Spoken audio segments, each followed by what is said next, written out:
It is 6 o'clock. Committees are in session. We'll start with finance at 6 p.m. We do have a larger than normal number of on the agenda tonight. We've got our third read for the levy renewal. Are there any additional questions with that? Seeing none, we'll move on from that. The third read on the policy for the use of mandatory drug fines. Any questions there? Committee discussion. We'll start with finance at 6 p.m. Someone's got some background noise. Yeah. If we're listening, just try to mute that. We do have the second read of the transfer ordinance. Are there any additional questions there? Seeing none.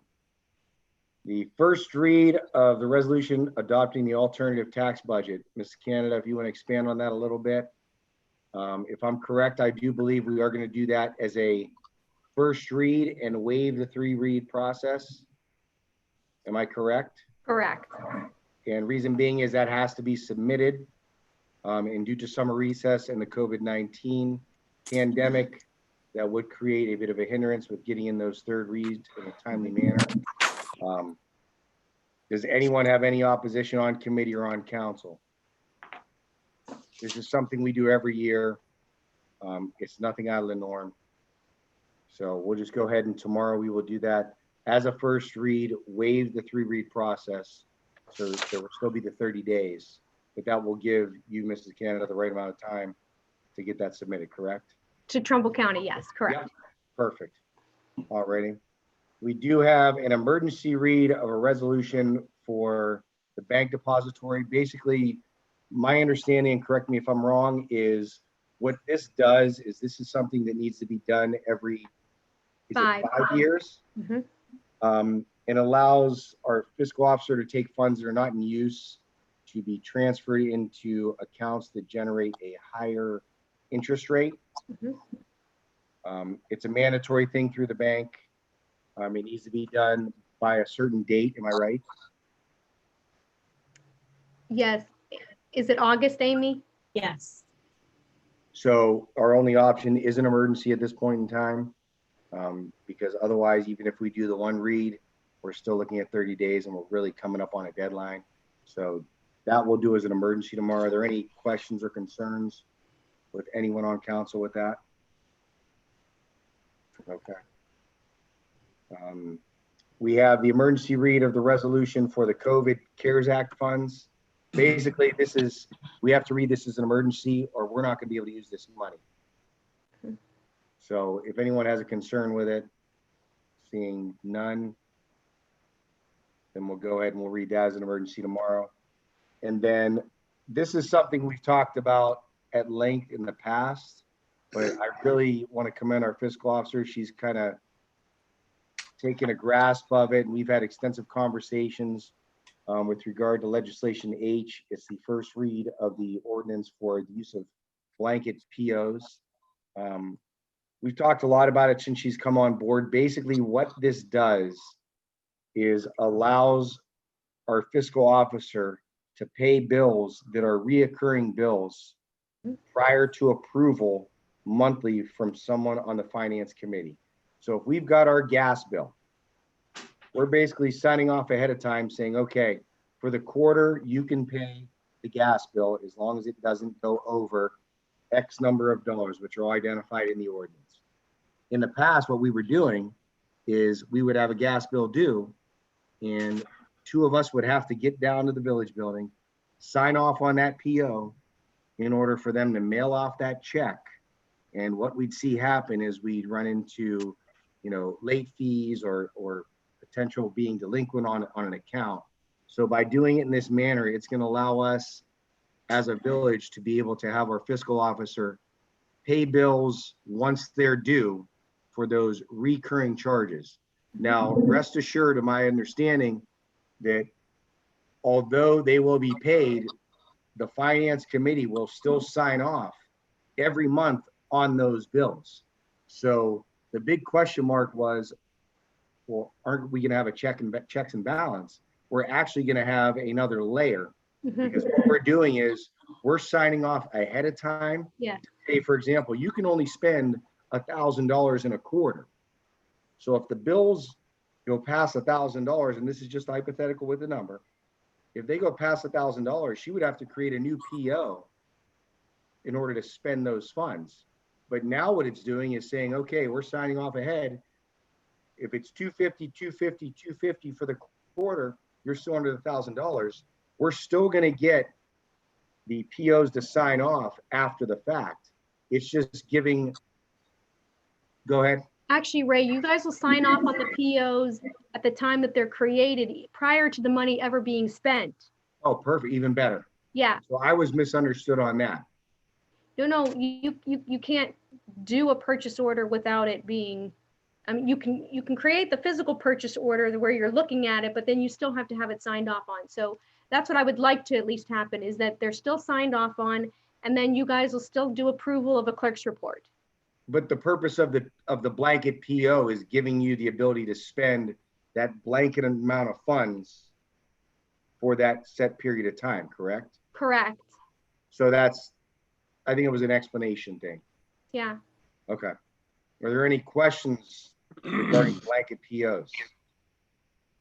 Any questions regarding the numbers within the ordinance? Some of the numbers do look a little high, but those are basically 10% over No. what a quarterly cost would be, if I'm correct, around that. Just giving us some leeway, which I think I'm good with the numbers if everyone else is. Yeah, I actually may in the future want to come back to them, only because when you open a blanket in a large, in an area where you have multiple utilities, you can put them all under one blanket and not specifically to a vendor. So it's not that you would be paying Ohio Edison and Dominion individually. You can put them all under one, which would be a great condensed version for you guys to see reports and everything. So maybe in the future, we'll look back on them. Okay. Any questions? Anything additional for finance? I do, under section 2, with the, just for my knowledge, only one blanket purchase order may be outstanding at one particular time for any one particular line item appropriation. Can you just go over that with me, if a little bit more on what that entails? And go ahead, Lori. What is were the you gonna say line? something? Section 2, and I think after reading that one, we spoke briefly. Yeah. And Solicitor Ross, correct me if I'm wrong, it's basically saying that we can't have 2 bills out for the same blanket PO at one time. I think you might be muted. We can't hear you, Doug. How about now? Yeah. Yep. Yeah, you can't have multiple blanket purchase orders out for the same subject at one time. So if she has a blanket purchase order for all of her utilities, you can only have one of those outstanding at one time. You can't have 2 of them, or 3 of them, or 4 of them. Now, are you saying is the whole blanket PO or for the individual utility? Well, I'm not sure how she's doing it, but you can only have one blanket PO for one thing. So for instance, we have materials and supplies. You can only have one blanket purchase order for materials, supplies out in one finite period of time. You can't create 2 at the same time. Okay. It's basically just gives more flexibility for her to pay bills without having to come to you every reoccurring bill, for lack of a term. And from what I gathered, a lot of political subdivisions are gravitating towards this process. It's just more efficient. And I applaud Lori for wanting to make the change. Sometimes change is good. I have a quick question, Doug. For this particular ordinance, does this also include super blankets? We don't need to deal with super blankets in an ordinance. The statute governs it. Okay. And those are for a specific set of things. So there's a finite list of things, like, I forget exactly what they are, like services and consulting fees and stuff. You can do the super blanket purchase orders authorized by statute. You don't need to set an ordinance capping them like this one is. Okay. Mitt, you got that there? I think I understand that there, but yeah. The only thing additional I had for finance, and it's more of a question, Mayor Puckett, have you heard anything additional with regard to potential budgetary cuts or no? We did get notified today that in the same fiscal year last year, we are down 28% of collections. So, we had talked about this before. Obviously I've talked to Thomas about it and our other department heads is, we're going to be extremely responsible with our money coming up here in the year and next year. We did make some purchases this year that were needed, a police cruiser that we have not gotten yet. And, moving forward currently, and I'm sure Tom's can touch on this a little bit more, but we've been notified by the state of Ohio that the grant money that we were receiving to a paving project this year is being held. I don't see us getting that, so we're probably not going to do a paving project this year, and we'll see what we can do for next year. But we were supposed to get approximate, I'm trying to ballpark about 75,000 or so, and we won't be receiving that money. So when you say 28%, that's in RETA collections? Correct. Which I think, and I know that number is going to be pretty high. I'm hoping that one factor is the extension on the tax filing deadline. I'm hoping, one, for the sake of our budget, but two, for the sake of our residents, meaning that they are continually gainfully employed.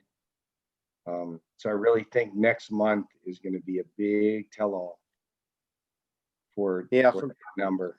From talking with Lori, and we sat down for a while and talked about it. We were kind of nervous before the whole COVID thing about Lordstown closing down, and didn't know when we were going to see the hit from that. And with the COVID situation and tax collections from RETA, our estimate is we really won't be able to see what this is going to do to our budget until the fourth quarter or possibly the first quarter of next year. So like I said, we've got to be very fiscally responsible. Not that we're not, but we've really got to tighten things down here, pretty quick. No, agree. And again, I do think, I commend our department heads. I mean, as long as I can remember, we've maintained a budget that is extremely conservative and responsible. But like to Mayor Puckett's point, may come a time it's now where we really look at every expenditure and how we can cut back while still maintaining the level of service. Is there anything additional for finance this evening? Councilman, I'd like Yes, to say sir. something. If I could. Yeah. The mayor alluded to the fact that we may not be doing a roadway resurfacing project this year. We do have money in a 403 account, our capital account, and just really meeting briefly with our fiscal officer today and going over that a little bit.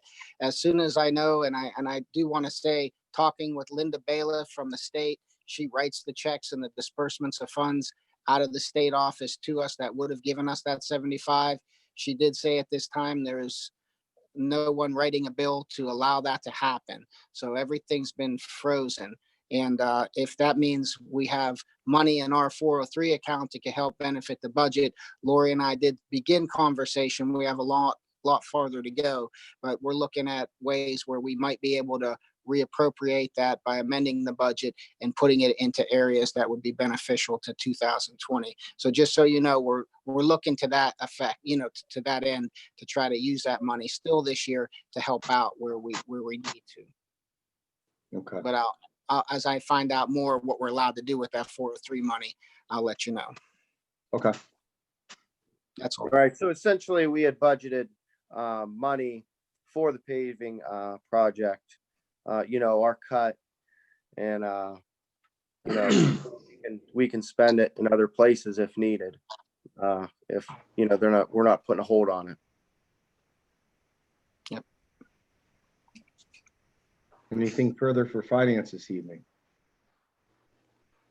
All right, it is 6:16 and finance is closed. 6:16, we'll go on for safety chair, Mr. Fisher.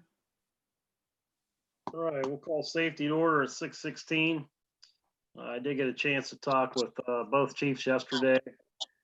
And as far as the police department is concerned, Chief Woodley did submit the monthly activity report that everybody's had a chance to see. We did get a quote for the computer system upgrade.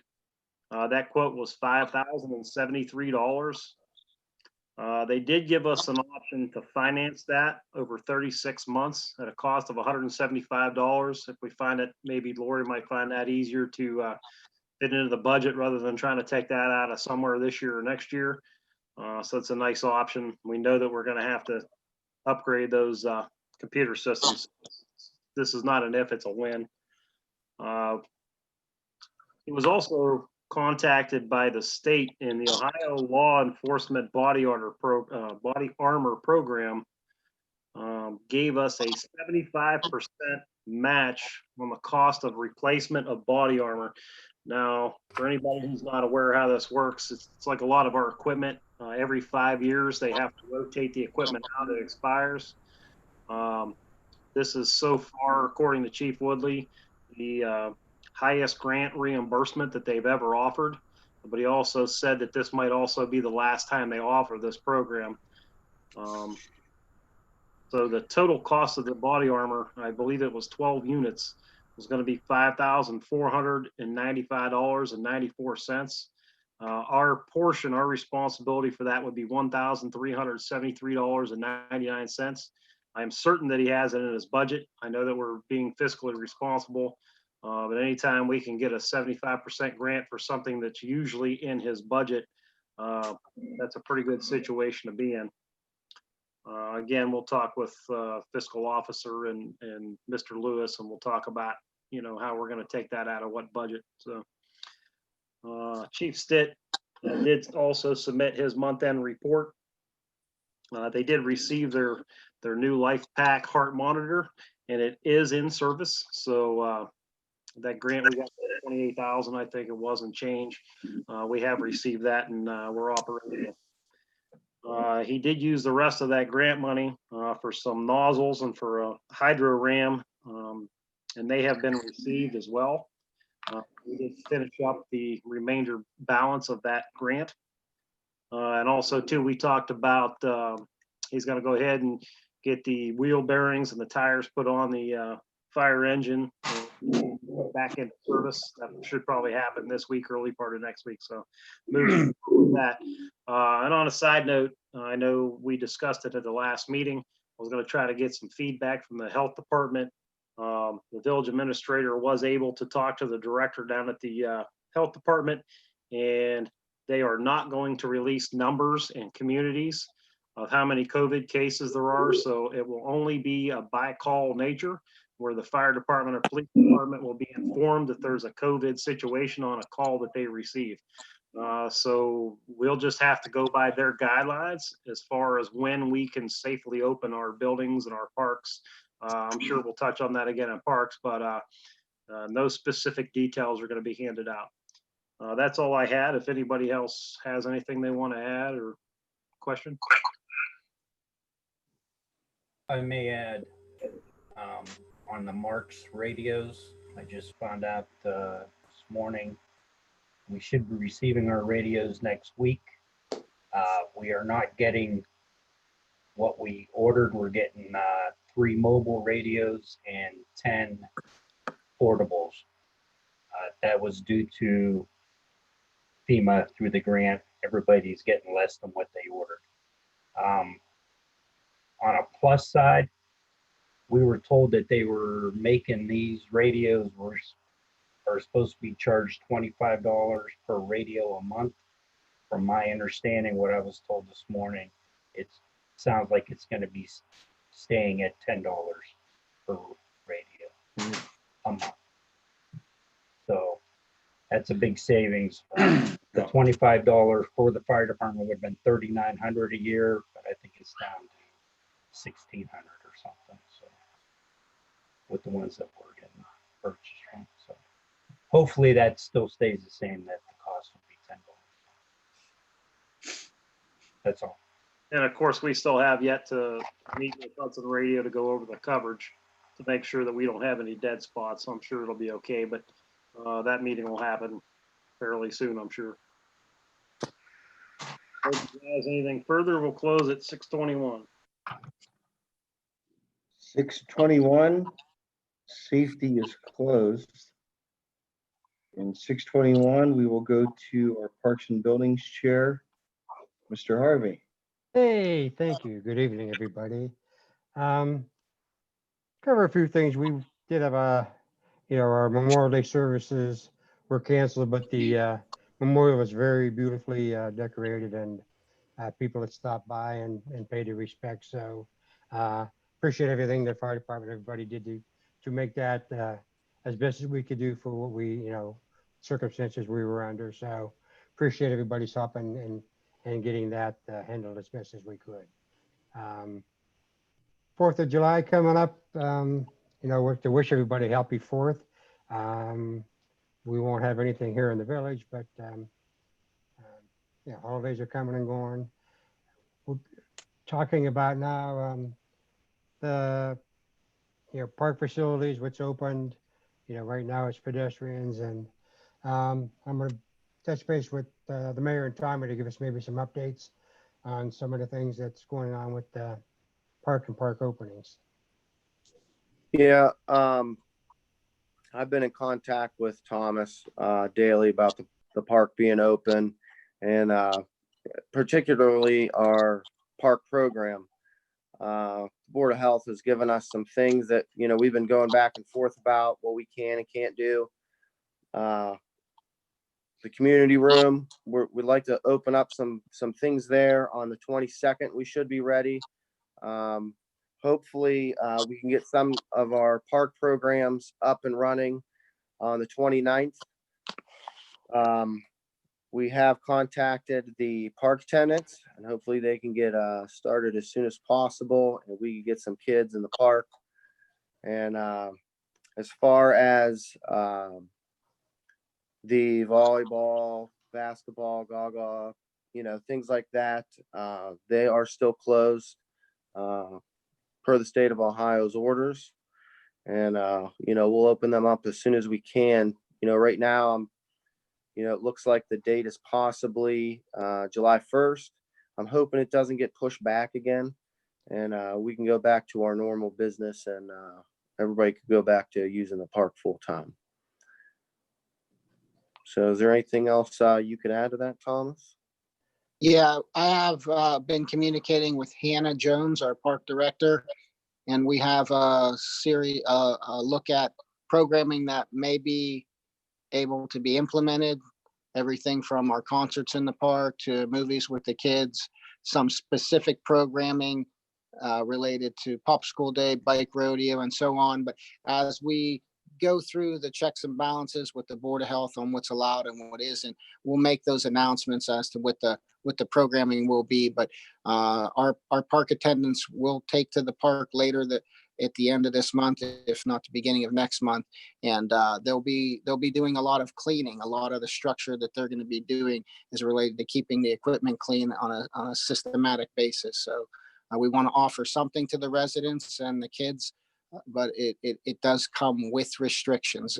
Of course, we all know the governor did allow to be opened on the 10th of this month, but all of that came with great restrictions. So we're balancing those restrictions right now, and hopefully with your help, Mayor and administration, we'll implement something here very soon. Thank you. Thank you, Thomas. Was there, I know Cortland has closed their splash pad. Is our thinking they're not going to be able to do anything with that this year? No, from talking with Thomas and the health department and Hannah, The splash pad will be closed for the year. We will open it up next year as soon as we can. Okay, so what we need to do is, as far as getting communications out to the residents, you know, if, you know, usually they get a program in school the last day showing everything that was going to go on.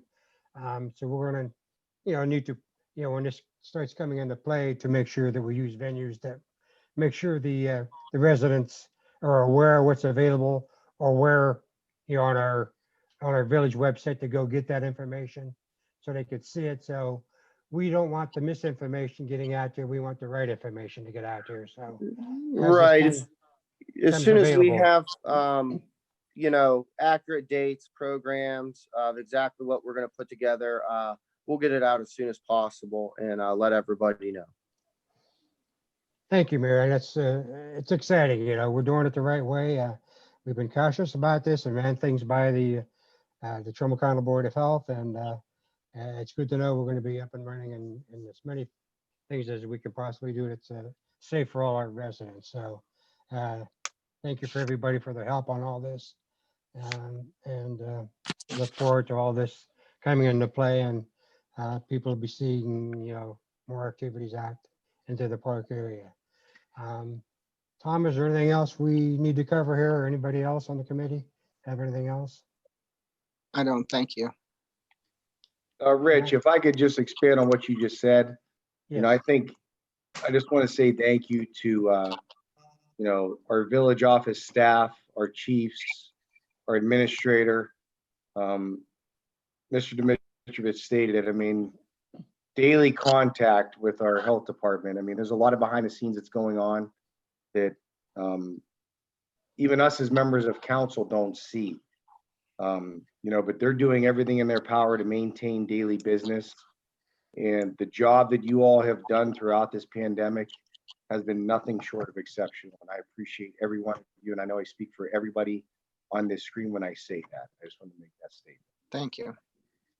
Thank you, Sean. And yeah, I go along with that too. And for our residents, I think you know that it's always been safety first and protection. There's nobody else that has a park program like McDonald does. Nobody with the park, you know, teachers and everything. So we pause and make sure it's going to be right for all the residents. Some people just pulled the plug, opened up everything. I've been to a couple of those, and quite frankly, it was frightening that everything was opened up and nobody was there watching anything, or people on top of people. You know, we want to be careful. We want nobody having bad experiences in our park. So we're going to make sure everything we do is possible to make sure we do everything to protect our senior citizens, our kids that are being in the park. You know, there's a lot of grandmas and grandpas that come over to that facility. When they come, we want you to feel safe and want you to have a good experience in our park. And yes, it's taking a little bit longer, but you know, when you communicate with the health department and run things by them, and to make sure that falls in the guidelines that they have set up, it's very important. Like I said, you know, if somebody goes and one of these other facilities and they see that something's not right and it gets reported, they're going to be shut down. I mean, we need to take this serious, and we do here in McDonald. And I think for the most part, the village residents appreciate that. We'll go with the err on the side of safety and protection. And if it's a little longer, so be it. But as you see, there's a lot of nice stuff going to be coming back here in the future, and we will make it the best possible way we can to be safe for everybody. And the communication between everybody and the work that's been done behind the scenes. People are impatient, but it's been going on, running those things by the Board of Health, and we all appreciate that and look forward to having that happen in the future. So, Marty, anybody else or anything? Nope. Okay, Parks and Buildings will close. All right, it's 6:30. Parks and buildings are closed. Moving on, last but not least, to our service chair, Mr. Schmidt. Thank you. 30. It is 6:30. Looks like legislation D is the first reading of the resolution commending Megan Ward for her Girl Scout accomplishments. She got the Gold Award, which is the highest award. So it sounds like we should, to speed things up with this due to her graduation and that, so that it's an effect that we can waive the 3-read process and just move forward with it on 1 read and be done with that. I do have a question. Normally, if it wasn't COVID and we're doing this by Zoom, I would imagine that we would have her present to acknowledge her. And is there any way that we could potentially do that by inviting her through Zoom, or is there something that you were thinking, Mayor, that that we can do to give her the proper acknowledgement, however we can, since we can't meet in person? Well, that's a great idea. We could probably invite her in to accept the the award. It's an odd thing that we as a village of McDonald, I swear we're commending someone from the Girl Scouts every it seems like every month, and they do so much, and it's just a credit to her her family, and it's given back, and kids in McDonald, and they do a great job from the time they're little to the time they graduate, and they deserve everything they're getting. Okay, so we can kind of reach out to them, I'm guessing, and see if they're available to, and if they're willing to do that. Sure. Okay, great. Probably work that out tomorrow, Amy. Yes, I can give her a call tomorrow if you'd like, Mayor. Yeah. Okay. And if not, I mean, That's a good idea. well, but at least we can at least try to give her the proper acknowledgement for that. Outside of that, not much left with service. But I am gonna motion. Go ahead. Oh, are you moving on to close, or? Go ahead, Thomas. Okay, I had 2 subjects that I wanted to bring up, if that was okay. One of them being that I am moving forward on an agreement to work with Public Financial Management for a review of our asset management plan that's recently been adopted by CT Consultants, not adopted, but prepared for us by CT Consultants. And now, so the design has been built, and now we have to find a way financially to afford that plan.